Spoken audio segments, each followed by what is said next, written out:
Hello, and welcome to another episode of the Compendium of Discomfort. And today we are gonna talk about Korean cinema because why not? And we'll get to the Japanese part a little later. I want to talk a little bit about the Outlaws from 2017 with, quite famous actor that is Ma Dong-seok, I guess is his name, or sometimes he's called Don Lee. That's easier. And it's the first part of the series that later becomes the Roundup, I think it's called. I haven't seen them yet. And I just know they're very, very popular, very successful, and part of this whole Korean action cinema is freaking amazing recently. And I'm aware that his status inside this whole action thing isn't of the status of the very agile super star, more like the Bud Spencer type. And if you don't know who Bud Spencer is, then I guess you're maybe American or definitely not European, because that's one of the biggest 80s action comedy stars in Europe, and made a lot of fun movies, and especially when he was paired with Terence Hill, another one. So we have the big brute who just slaps people around, and the handsome, slimmer guy who is very smart and quick and still stronger than most people. And why do I mention this? Because it becomes kind of relevant later. So not just this style of just hitting people in the face until they fall down, so usually after one punch, as if he was One Punch Man with more hair and bigger arms. But in this movie, I was a little bit surprised that there wasn't even all that much slapping and punching and throwing people away. It's more of a quite realistic crime movie about a Chinese gang that tries to take over a part of a city in Korea, and the police takes care of it. So they go around some shop or something and say, hey, we take this area over and now you pay us and not the other people. And then they get in trouble with the local gang or whatever, and the police is checking that. And it's a very masculine movie with a type of masculinity that I don't know. I don't really understand it. I don't understand the vibes they have. That was not for me, but that might be a cultural thing. I have seen Korean movies, of course, and I enjoyed quite a lot, especially the big, well-known directors, of course. And but I'm not so much knowledgeable about Korean culture or how they like to present themselves. No idea. So this masculinity vibe that we had here was a little strange for me. I didn't connect with me, didn't vibe with me, wasn't my cup of tea. So that was a little bit weird, and like I said, this lack of action, not a problem, more a problem with expectations, because I know Roundup is like this kind of action focused series, or at least I was told, and seemingly the sequels focus a bit more on action, but this one doesn't so much. And it's Mr. Ma or Lee or whatever he wants to be called, isn't even such a central character. It's more about the town and the people there, so that's quite interesting, quite nice. But I never really felt all that much for any of the characters. Maybe that's the lack of focus on one character that comes with spreading it out a little bit more and maybe trying to catch more the community vibes. But that didn't work for me. Of course, there's quite some violence that's gruesome and nasty, but that can't entertain you for how long is it? Over 2 hours, it's 121 minutes. So I don't know. I was a little bit mixed on this movie. It's not actually bad, but it kind of failed to get my attention. And I was mildly disappointed, more because of the whole hype around him and the hype around the Korean action cinema and the other movies, the Korean action movies that I enjoyed quite a lot. I think A City of Violence was one of those titles that I watched years ago on DVD. And it was very good. And there's some other stuff that's very good. I still haven't seen some of the big titles like The Villainess or something like that. But I will get around to that. I'm a little bit more motivated to catch up with the Korean action stuff. But why did I even watch this in the first place? What was my motivation? My motivation is very simple. That's this. What's this? I just noticed that it got a little damaged here. Tokyo Burst. I watched this in the cinema recently, and I knew that it was kind of a remake of this Korean movie. And it's a movie by Eiji Uchida, whose movies I usually like quite a lot. We remember, for example, in my best of 2025, there was his movie Night Flower, and that was really amazing. Then seemingly there's another one that's called Fiamma in international title. No idea what language that's supposed to be, but that seems to be quite good, just played on the Nippon Connection. And I'm gonna watch that when it gets out on Netflix, I think maybe today or tomorrow, something like that, quite soonish. And of course he directed some other more of the cult movies like Low Life, Love or Love and Other Cults, or especially Grateful Dead. So pretty cool director recently, very, very productive, does a lot of movies. I think last year he made 3. This year it's already the 2nd. We had the specials before, of course. A very fun, very nice movie. So he does a lot. And usually it's at least good. Not always spectacular or fantastic, but it's usually good. And so he made a remake of this movie, but he convinced the people in Korea that it should be more like a universe thing. So it's not a straight remake. There is one character from the original series. The actor is Park Ji-won. Yeah, that's another thing. Why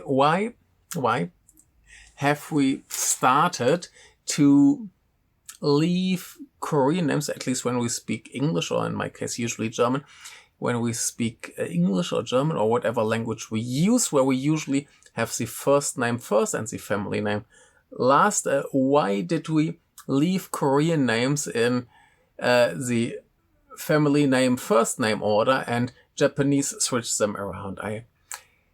I think it's first confusing, and second, the people who do this with the Korean names because it's very respectful for their culture, should maybe do the same for other cultures that do the same.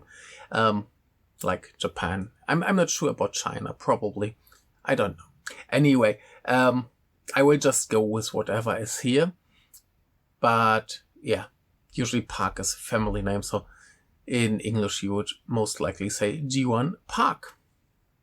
Anyway, so he was in the aforementioned City of Violence, and yeah, he's in this Roundup series, and now he's in this one, and he has very wonderful long hair and looks kind of ridiculous, and yeah, that's like the connecting link.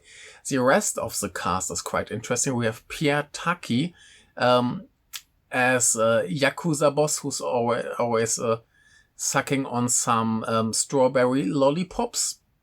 We have Shingo Tsurumi. I think he here plays a politician, and you might know him from Shin Godzilla or Dead or Alive or Gonin.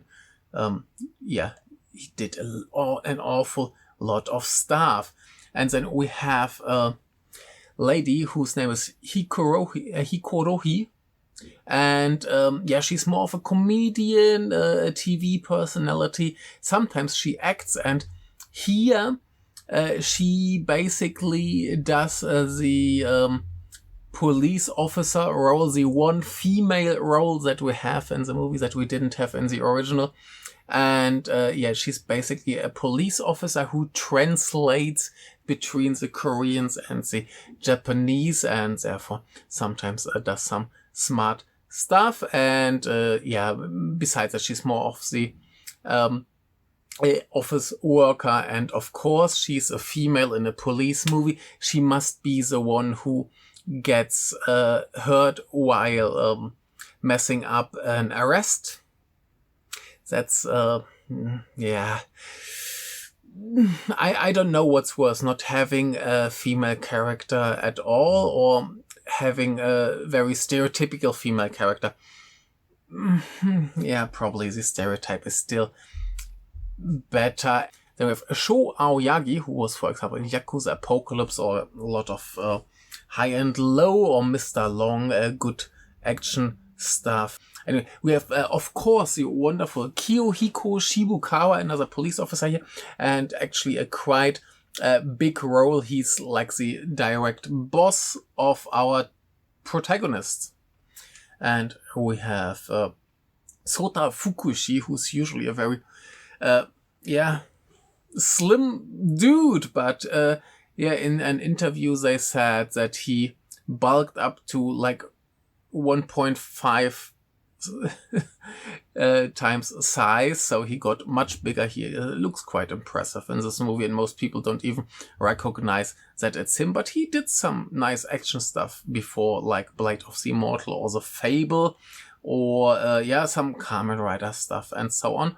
Library Wars. Watch Library Wars. Recently, everyone is excited about was the Furious, and of course, everybody is excited about Kensuke Sonomura, and he actually did the fight stuff for the Library Wars series, which nobody ever watches, and they're so cute, so fun, so nice. And yeah, let's get to our two main actors. On the Korean side, we have a guy with a very strange name because it's Yunho,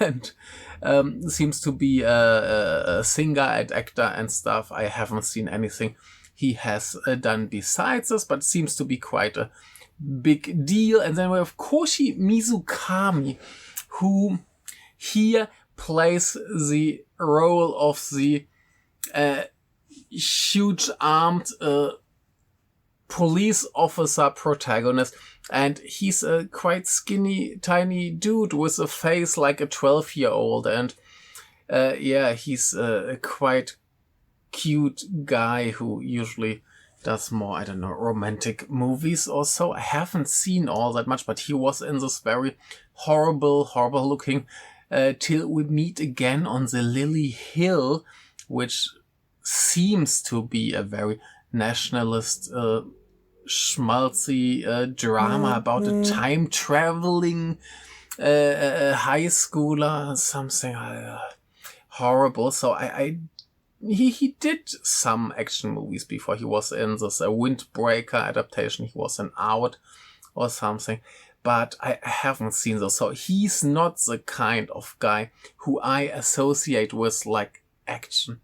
And seemingly he did most of his stunts himself, and he studied a lot of professional wrestling because that's what his character is into. He always wears wonderful wrestling t-shirts. At one says big power bomb, and I'm not sure about the wrestler who that was, but yeah. And I think he has a Stan Hansen t-shirt.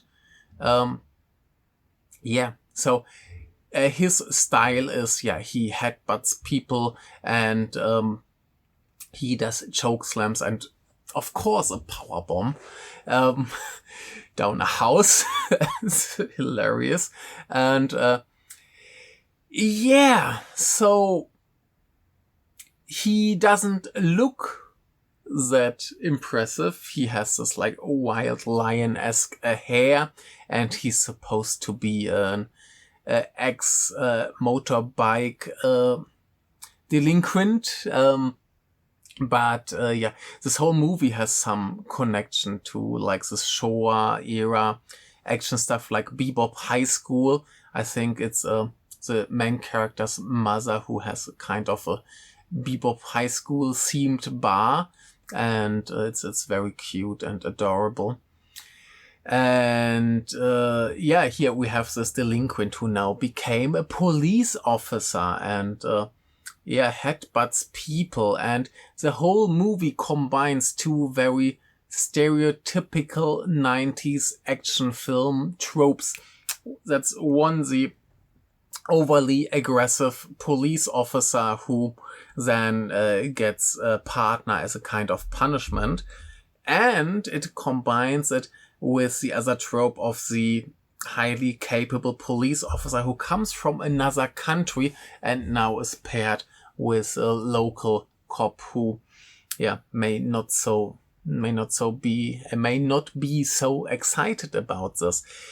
Interesting, it's not odd couple combination here. Usually you would have, like, I don't know, let's say Lethal Weapon, you have the complete crazy Mel Gibson character, and then the very I'm too old for this poop Danny Glover, and that's not what's happening here. We have this guy who's very, very dumb, but very, very strong. And then we have the other guy who's much smarter and not that strong, but still pretty cool and pretty tough. So they're more like similar. One is a little bit stronger, one is a little bit smarter, but overall they're relatively comparable dudes. Yeah, and to get back to this Spencer Hill comparison, Spencer and Hill made some good solo movies, but they were always better as a team. Their movies together were always nicer, more fun, more enjoyable.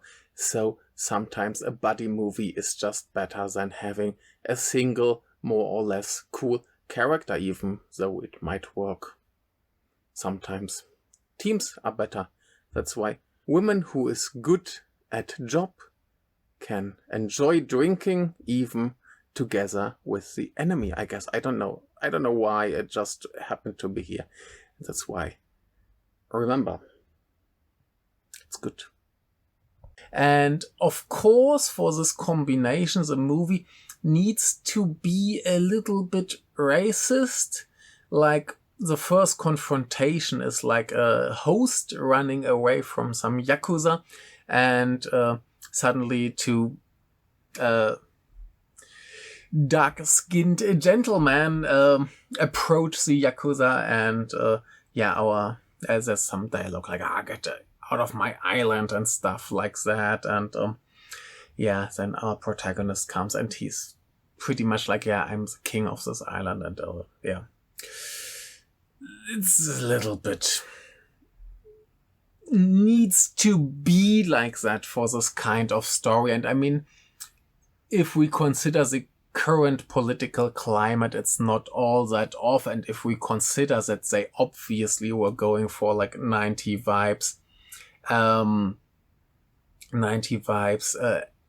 buddy cop movie, it makes sense. And it makes sense in the way that they always make fun of the more racist elements, like when our main character gets his partner, he gets him because he's standing there speaking in English to the Japanese cops, and their boss is just like, you understood him, right? So you do that. And of course the boss didn't understand the word, nobody understood the word, because they're not all that smart and they don't even know English, and or at least not even enough to understand what this cop said. And he is like, I speak English and Korean, so he just mumbles in Korean stuff away. And basically they make fun of these Japanese police officers for being just on their island and not knowing anything about the outside world. And that's very entertaining and fun, and counters this little bit racist BS stuff, which is, like I said, essential part of the story. And of course the main character will learn in the end, and they will be best friends. That's obvious. That's not a spoiler. It's a necessary development for the story. So I can totally forgive that. And it's a mild, silly fun, and a starting point for better for better development of the character. And of course, if we consider like actual real life political elements, it's a similar like relationship, I mean, between Korea and Japan. It's not very good. And I just saw on the news that was it the Korean president, or either the president or some high level politician who's like, recently we're having a relatively good relationship with Japan, but to be actual friends, they need to apologize. So this is a nice way to just put some like friendliness between these two countries, and who are maybe not all that different, but it's a nice thing. And the other nice thing, while we're talking about politics, they will get to the point where people with power and people who want power and people who cheat to get power will get in trouble. And that's very good. So there's some other elements that are little bit related to real life things, like politicians using questionable financing for their campaign, or I didn't notice that, but a Japanese reviewer said that there's a scene about the treating the Japanese flag with disrespect. That seems to become a law in Japan, that you can't do that.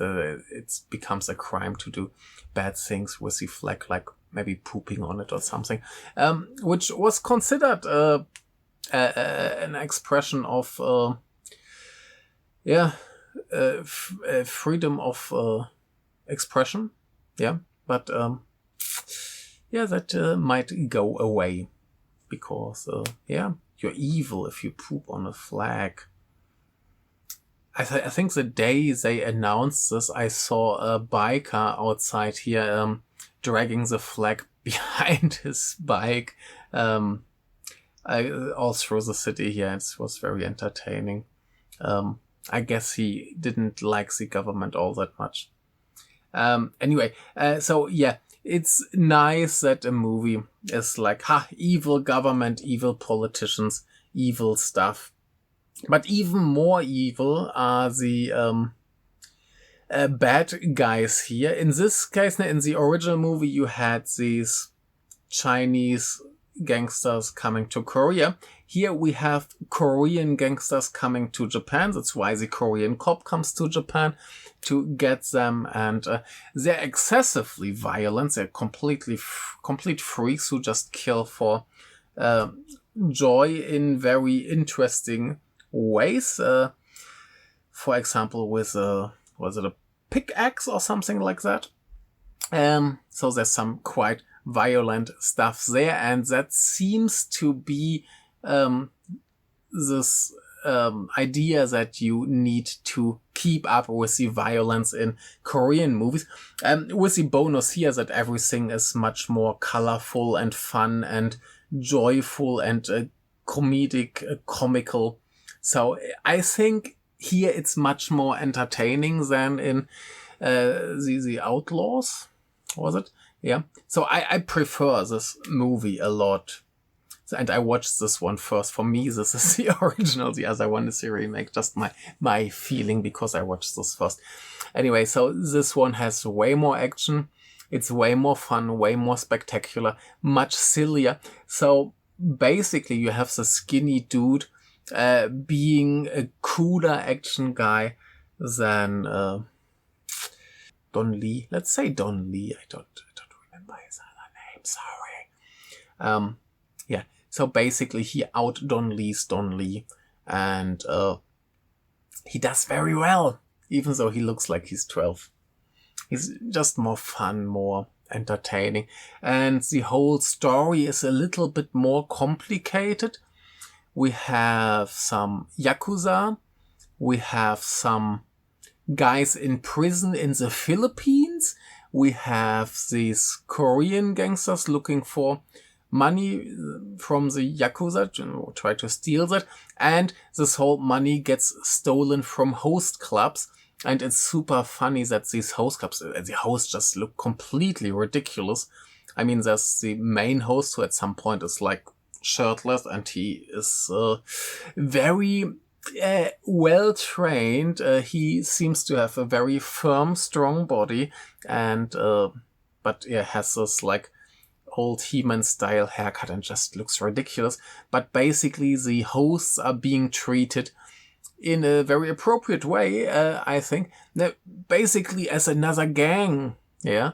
So we all know that in real life, women go to the host clubs to get entertained because they're so lonely, and they spend a lot of money until they have debt, and that doesn't end well. Yeah, so treating the hosts like another gang in this like Korean gang and Yakuza battle just makes sense and works perfectly well. It is very entertaining because then you have this feeling like the Yakuza look like typical movie Yakuza with their shirts and suits and stuff, and the hosts look like typical hosts, and then you have these two Korean guys who just look like crazy killers. So you have a little bit these vibes of, I like in these old Hollywood gang movies or other gang movies where you have like one gang that has a specific vibe, and this has a little bit of that. A little bit, yeah. I wish there was more like that, but it's quite good. Maybe I should watch more High and Low. I think they do that. Anyway, so I like this whole setting. It's a little bit more complicated than with this Philippine connection and the Korea connection. It's very international, feels very good. I like it that seemingly recently Japan produces more movies in co-production. We already talked about this Road to Vendetta, which was a Japan-Hong Kong co-production. Now this one here, The Furious, has mostly like Japanese dudes working behind the camera. All good stuff. So action cinema becomes more international again, at least in Asia, and I think that's wonderful. And yeah, it works very well. This buddy thing works very well. The jokes are relatively funny. The connections to the original movie are there. Like, you have this basic setup of the foreign gang that comes in to tries to take over the place. So the basic, very, very, very super basic structure is still similar. You have this, for example, when they want to get some information from someone, like the very, what is it called? I'm not sure. But basically they make it a very secret thing where they cover the cameras and nobody knows what's happening during this interrogation. And it's very fun. Even the motorbike helmet comes back. But yeah, I think there are enough similarities to say, okay, it's kind of a remake, but it's basically a completely different movie, so it legitimizes its existence by just being like, hey, it's quite a different thing. Like the similarities could just be two action movies with a slightly similar plot, and you would say, oh, I have seen something similar like that, but you would never say, oh, that's a remake of that, just because action movies tend to have similar plots. So that works out fine. That's wonderful. It's a lot of fun. Like I said, the action is good. There are two big chase scenes in Tokyo, actually filmed on location in Tokyo, it seems. And they're both hilarious because one, the bad guys escape on motorbikes and they're being followed by our heroes on bicycles, followed by a whole bunch of bicycle cops, which is just hilarious to look at. All these bicycles running through the city. And later, the even more ridiculous. So this is the good, the good chase scene, the bad chase scene. But it's funny because it's bad. Is that the two bad guys escape with a sports car. And of course, our protagonist used to be a biker. So they get this biker gang. They need to come at some point. They need to come together. And that's the least exciting, most just for show, look, we're so wild, chase scene that you've ever seen. It's just pointing out how ridiculous biker gangs nowadays are, because they just drive around, their motorbikes are noisy and sometimes a little bit funky, but they don't really do anything, they just look funny. And here you have the sports car that goes through the city with a very moderate speed, and then you have this gang following them, going like, but in very moderate speed, and nobody tries to attack, and it's just so nothing that it's just ridiculous. It's so much fun. And yeah, you get some good fight scenes, you get this nice buddy story. It works always. If you have two main characters that work well together, you can't go wrong with such a story. So that's very nice, very wonderful. And if you're into any kind of like 90s buddy cop movie, then this is just wonderful, spectacular. It's a lot of fun. I didn't give it 5 stars. If you know me, you know I'm the 5-star guy. I think 5 stars is a very good movie, and 4.5 is very good, with maybe some small minor issues. Small minor issues would be for me in some scenes the color grading, which is aggressively teal and orange, which there's another movie that recently did that too much and it annoyed me a lot, but it was another very good movie. So there's minor things that I might ignore on a rewatch. So I will definitely rewatch this. It was a lot of fun. It's super good. And much, much better than the original movie, because this is fun. The original movie is there and stuff happens and then you get some nice moments.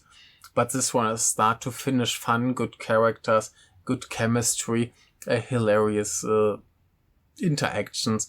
Like I said, the one female cop character, we stick too much to the 90s. We should be a little bit further ahead, but like I said, the Korean movie didn't even have that. Yeah, and you have the guy with the arms and the guy with the power bomb, and the guy with the power bomb is cooler. I'm sorry, he wins. Yeah, I hope this will be available someday for everyone to watch in some way or form. And I hope you will be able to watch it, because it's wonderful. It's a lot of fun. It's very enjoyable. It does basically everything right if you go in with the mindset you want a 90s buddy cop movie, action comedy. Then it's just everything you need in your life. And I guess that's all I want to say about it. It's wonderful. The origin is slightly disappointing. I was told that the Indian remake seems to be quite fun. I don't know. Not sure if I need another version of it. But yeah, I think I read in the pamphlet that they actually think about sequels, making this a series. I wouldn't mind that. I would love to watch more of this. And yeah, I mean, they tease something at the end. So I just hope they go through with it and make more. And yeah, it's very good. It's very fun. And I hope, yeah, you will watch it someday. Thank you very much. Have a nice day and see you. Bye.